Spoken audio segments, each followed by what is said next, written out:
Magandang araw mga kaibigan. Bigyan natin ng reaction, opinion itong latest post ni Atty. Roy Nagwanson. Parang nagalit na siya eh. Sabi lang niya, one-on-one nga tayo. Bongbong Marcos. Ano ibig sabihin niya sa one-on-one? Ito, inilagay niya dyan yung statement ng Palasyo, PCO Secretary Dave Gomez. President Marcos Jr. is willing to engage with anybody, including Vice President Sara Duterte, for the sake of national interest. Ang Malacanang official said on Wednesday. So ito, post ng Philippine Star. Marcos Jr. open to dialogue with Sara Duterte and others. So yung others, yan na. Atty. Guanzon. Oh, Bongbong Marcos, ako, harapin mo. Kakasa ka ba? Dialogue, Islam debate na siguro ito for the sake of national interest. Maganda yung ganyan. Kung pinag-uusapan ang kapakanan ng taong bayan para maliwanagan tayo. Ano bang nangyayari? Oh, example, dito sa flood control anomaly na ito, ang daming issue flood control anomaly. Yung paggamit ng coke, pulburon, pagbagsak ng ekonomiya, tuloy-tuloy na mga rallies. Grabe. Pwede rin yan yung pag-usapan yung 500 pesos na Noche Buena. Those are national interest. Unahin natin ang flood control anomaly. May pahayag ang PCO Secretary. Ang Pangulo daw naniniwala na ang kanyang anak na si Sandro Marcos walang kinalaman, walang bahid ng korupsyon sa flood control sa Ilocos Norte. Wow! Wow naman! Siyempre, anak mo yan, ay talagang didipinsahan mo ang iyong anak. Kaya lang, dapat ang kaharap mo si Atty. Guanzon para malaman natin, magkaalaman. Para bang kung sa korte pa, mayroong anong tawag doon? Cross-examination. Yan, batikang abogado yan ha. Itong dialogue with Sara Duterte. Ano sa tingin nyo? Papayag ba si VP Sara na makipag-dialogue sa Pangulo at this moment in time? Pwede siguro kung ibalik muna niya ang kanyang ama. Naghihirap ang ama ni VP Sara, naghihirap ang ating Tatay Digong sa Netherlands dahil sa kagagawan ng administrasyong ito. Nung una, sarap pakinggan yung mga statement niya. ICC has no more jurisdiction of the Philippines. This government will not cooperate in whatsoever with the ICC. Di ba? Ang gaganda yung mga salita niya nung una eh. Yung pala, kabaliktaran ng nangyari. March 11, 2025, the most infamous day in Philippine political history. Ang presidente na milyon-milyon ang nagmahal. The president with the highest rating pag-alis niya sa pwesto, 88 or 85% ba yun? Greenhoff Airport, kinidnap, dinala sa isang banyagang korte na sinasabi ng administrasyong ito, buhay na buhay ang hustisya. Anong sabi ng Pangulo? Yung mga nagtatago, si Saldico, umuwi kayo dito, harapin nyo nga total, buhay ang justice system natin. Di ba ganun? Kung buhay ang justice system natin sa Pilipinas, bakit nyo dinala si Pangulong Duterte sa ICC? Mapapagkatiwalaan pa ba ang inyong mga salita? Wala daw kinalaman ang kanyang anak sa anomalya sa flood control. Iyon. Bakit nag-resign si Commissioner Rogelio Singson sa ICC? ICI. Bakit siya nag-resign?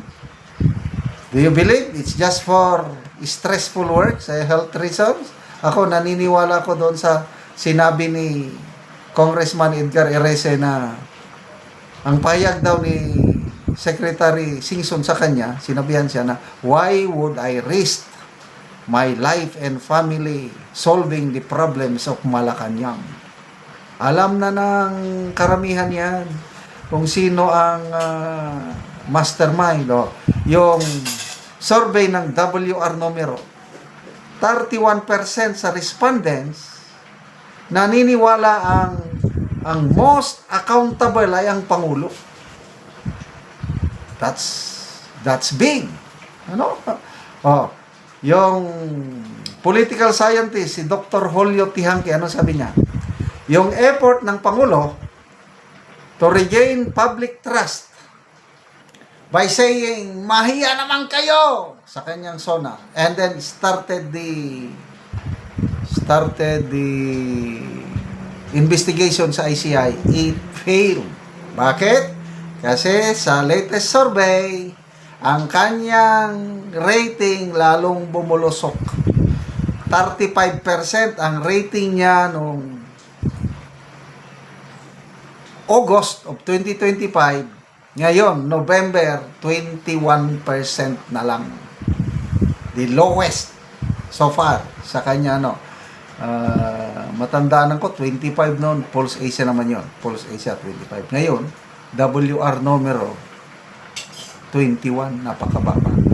Mataas lang ang rating ng Pangulo kung Okta Research ang Kaya ako, wala akong paniwala sa Okta at saka Tangerine. Itong apat na ito, bantayin natin ang WR numero, Pulse Asia, SWS, at saka Publicus Asia. Sige, balik tayo sa isyo. BP Sara, no way! Hindi yan makikipag-dialogue sa Pangulo. Ibalik niya muna ang minamahal nating Tati Digong. Ngayon, ang naghahamon, Attorney Rowen Aguanson, sige nga, sagutin ninyo. Ikakasan nyo ba? Wow. That will be a real bloodbath kung matuloy. Magbasa lang ako sa mga comments. To. Reynalyn Pagdanganan, Attorney Guanson, a one-on-one with BBM is definitely something exciting to watch out for. Chris Ferrer, naghahanap ng kasesyon. Spy Henzo, baka paiyakin mo, Mama Bing. Jobs Mingito, believe, oy, Attorney Guanson, idol. Salamat mga kaibigan sa inyong pagsubaybay sa ating channel. Nakakatulong kayo ng malaki sa tribong Talandig ng Bukidnon dahil ang income natin sa channel na ito is pantulong po sa tribo. Namimigay tayo ng mga libreng yero at pako para makapagpatayo itong tribong ito ng mas maayos na tirahan. Panoorin nyo ang video na ito. O karon mao na ni ang matabagan o yero si Lola.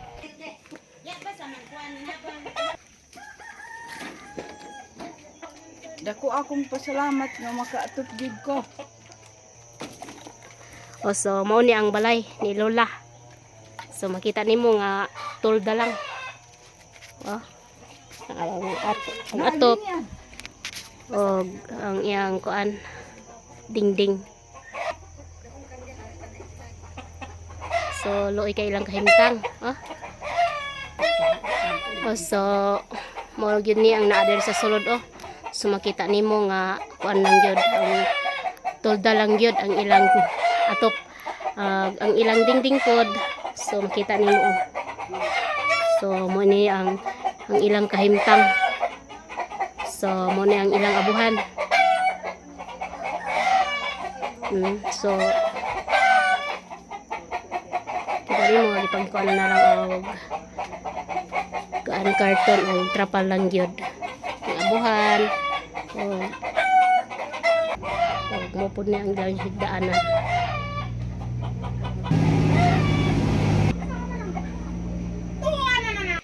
Og karon unsa imong masulti nga natagaan mo giyero nga tulda lang di ay ang inyong balay?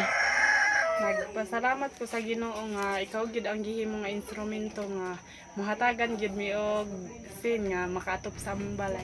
O so makaatop na gyud mo kay tulda lang gyud og pilpod ang dingding ba. So pila na gyud ay ni katuig ang inyong balay nga anong tulda naman lang ang inyong atop. Duha. So duha na ka tuig. Tungod sa among kalisod, kutob ra gid among panginabuhian sa kaon. Oo, so ang trabaho sa imong bana di ay. So mag-uuma lang siya. So pila na imong edad? So 26 na ka. Sige na kay anak. Naa. Sige. Sige, salamat.